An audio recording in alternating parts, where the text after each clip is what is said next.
Members of the royal family will be recoiling today, as Australian actress Rebel Wilson has claimed a person in the firm invited her to a drug-fueled orgy at the home of a US tech billionaire in 2014. Hello and welcome to my channel.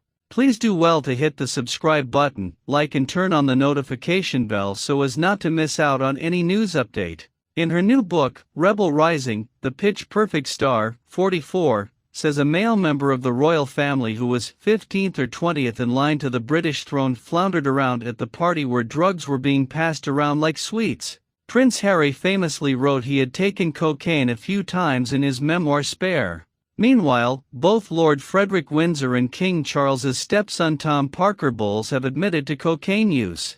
There is no suggestion these are the people Rebel is referring to. Here, let us take a look at the royals who have spoken about drug use. At number 1 we have Tom Parker Bowles. In 1999, Camilla's son, Tom Parker Bowles, was caught in a sting set up by the now-defunct News of the World. Tom, who was 24 at the time, was secretly filmed giving cocaine to a journalist while working at the Cannes Film Festival in France.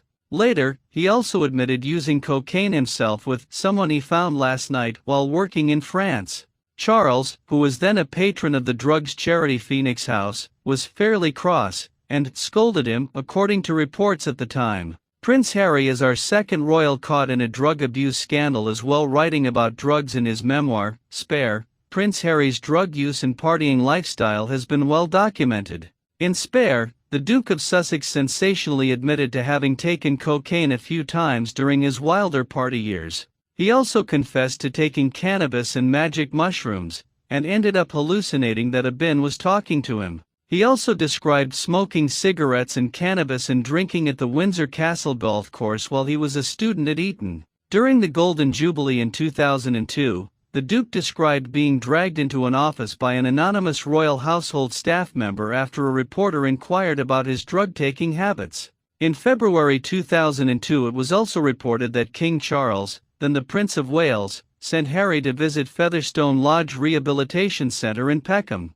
His Majesty took the decision after finding out the prince had taken drugs at parties. In 2012, Harry enjoyed a wild weekend in Las Vegas, where he was snapped in just a necklace while a naked girl hid behind him following a game of strip billiards in his VIP suite. At number 3 comes Lord Frederick Windsor. Lord Frederick Windsor, the son of Queen Elizabeth's first cousin Prince Michael of Kent, also admitted to taking cocaine after a photo was taken of him on the floor of a London club, aged 22 in 1999. Frederick was spotted snorting cocaine after succumbing to peer pressure.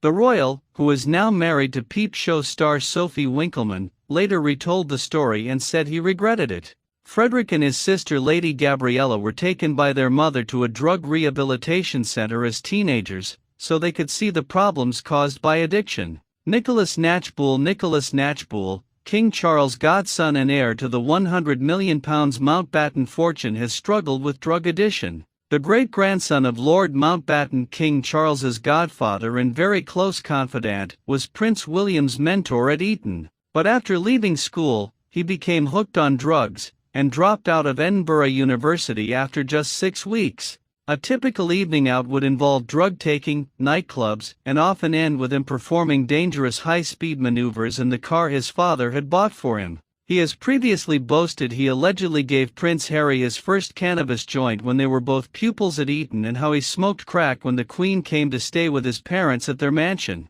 Over the years, he has taken crack cocaine, heroin, ketamine, and MDMA. Devastated, his parents tried keeping him under curfew at Broadlands, the Hampshire home where the Queen and Prince Philip spent their honeymoon, but ended up sending him to detox clinics costing up to £10,000 a week in Essex, Surrey, London, South Africa, and Arizona. When he went on the run from the Priory, they had no choice but to have him sectioned under the Mental Health Act. At the same time, senior royals such as the Princess of Wales are at the helm of anti-drugs charities. Kate has previously released a message of support for those suffering with addiction, urging them to not let shame hold them back from asking for help.